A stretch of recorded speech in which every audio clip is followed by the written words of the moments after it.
All right, let's dive right into an explainer of Tia Williams' incredibly captivating novel, 7 Days in June. Today, we're going to unpack the deep emotional layers behind what is, at its core, a messy, beautiful, and profoundly real second-chance romance. This isn't just your standard love story. It's a rich, chronological exploration of trauma, creativity, and all that invisible baggage we carry with us into adulthood.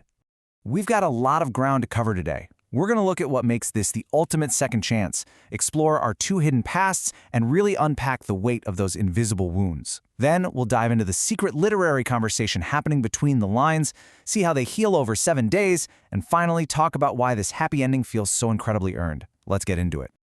Kicking things off with Section 1, The Ultimate Second Chance, a surprise reunion. So, think about this for a second. Does true love actually have an expiration date?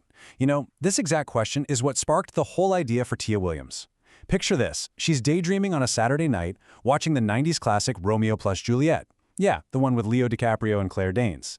And she thinks, wait, what if these wild, self-destructive teenagers didn't die at the end? What if they survived, went their separate ways, grew up, and then just randomly bumped into each other years later as functioning adults? Do those intense, youthful feelings just vanish? Or are they lying dormant, waiting beneath the surface? And that brings us right to our main characters, Eva Mercy and Shane Hall. They're both authors, carrying around this fiercely guarded secret past.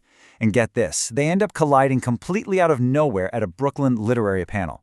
It's a steamy summer in the city, the air is thick, and literally, the second they lock eyes, the chemistry is just, boom, electric. It instantly reignites this spark they both swore was dead, and let me tell you, it definitely raises some eyebrows across the entire New York Black literati scene. Moving right along to Section 2, Two Writers' Hidden Pasts, Eva and Shane. Now our paper, these two couldn't be more different. Eva, she's a massive success. She writes this best-selling fantasy erotica series called Cursed. She's super public-facing, always chatting it up on Black Book Twitter, and somehow juggling a million plates as a dedicated single mom to her totally precocious 12-year-old Audrey. Then you have Shane. Shane is this enigmatic, award-winning literary fiction author. He has carefully built this very reclusive life with zero attachments, just totally walled off to protect himself from the past, though he does find real, quiet purpose mentoring at-risk youth. But to really understand them, we have to rewind. The novel does this brilliant job of shifting between the present-day reunion and 15 years ago, back when they were high school seniors. These two broken kids connected like magnets over 7 intense, frankly self-destructive days. But that week ended in absolute tragedy. Eva nearly overdosed, ended up in the hospital, and Shane, he just vanished. Poof, gone. So you can imagine why that unresolved 15-year rupture makes their sudden reunion so incredibly loaded.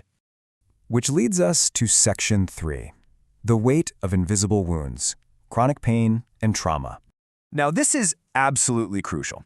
Tia Williams actually suffers from lifelong debilitating migraines herself, and she gifted that specific struggle to Eva, and it's fascinating how she describes it.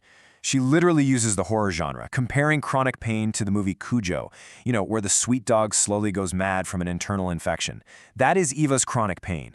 It's an invisible, silent terror. You might not see it on the outside, but it completely dictates her life, how she parents, and honestly every single relationship she has. And these invisible burdens, they run deep for both of them. While Eva is battling daily physical pain and this heavy generational trauma from a mother who basically insisted their family was cursed in love, Shane is carrying his own heavy load. He's a recovering addict, almost 2 years sober, and he's terrified, literally terrified, that he can't write a single word without the crutch of substances. On top of that, both dealt with childhood neglect that really fueled their teenage self-destruction. Williams doesn't sensationalize any of this, by the way. It's a grounded, deeply empathetic look that made so many readers with chronic illnesses and invisible disabilities feel genuinely seen. All right, Section 4, Writing Between the Lines, a Secret Literary Conversation. Okay, get ready because this is one of the most brilliant, beautifully layered twists in the entire story. We find out that the connection they severed as teenagers, it never actually died. Nope, it survived right out in the open. For 15 straight years, every single book they've published has essentially been a secret love letter written directly to the other person. Mind-blowing, right? They've literally been using their art to process their heartbreak and talk to the only person who ever truly understood them. And their distinct writing styles, they perfectly reflect who they are, while also highlighting the very real struggles they face as Black authors in America. Eva's fantasy erotica is massively popular, but she's constantly fighting industry prejudice. There's this great moment where a male author writes off her work as fluff, and she just brilliantly calls out his misogynoir. Plus, she's fighting tooth and nail against a Hollywood director trying to whitewash her deeply Black characters for box office appeal. Shane, on the flip side, writes these potless, very character-driven literary fiction novels, and that's a total reflection of his own emotional walls and his stubborn refusal to actually move forward in his own life. Next up is Section 5, 7 Days to Heal, the present-day connection. So what makes this second chance so gripping is that they don't just immediately fall back into bed together. That'd be too easy. Instead, they have to methodically take down their defenses over exactly 7 days in Brooklyn.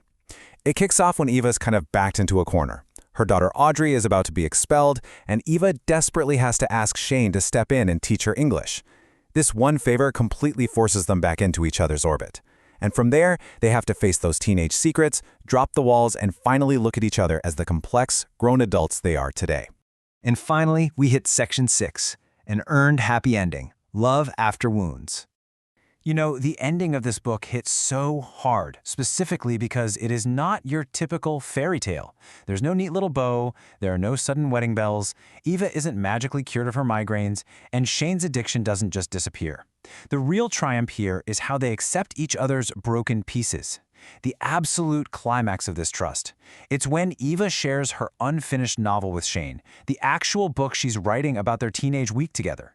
Handing over those messy, unfinished pages is the ultimate act of vulnerability. And when Shane reads the dedication, wow, it just breaks him down in the most beautiful, heart-wrenching way. Because their relationship evolves way beyond that wild teenage passion. They literally become a safe space for each other. Eva is the one grounding Shane during his daily battles with sobriety, and Shane is physically right there massaging away Eva's chronic pain. They don't break the supposed family curse with magic, they break it with sheer, relentless effort. It is the kind of happiness that feels incredibly hard-won and just entirely earned. So, as we wrap up this deep dive explainer on Tia Williams' incredible story, I want to leave you with something to really chew on. 7 Days in June asks us to look at a messy, beautiful reality. Is real love about finding someone who's perfect and totally whole? Or is it about actively choosing someone, scars, trauma, invisible wounds, the whole shebang, and deciding, hey, we're going to do the hard work of healing together? Something to think about. Thanks so much for joining me for this explainer. I'll catch you next time.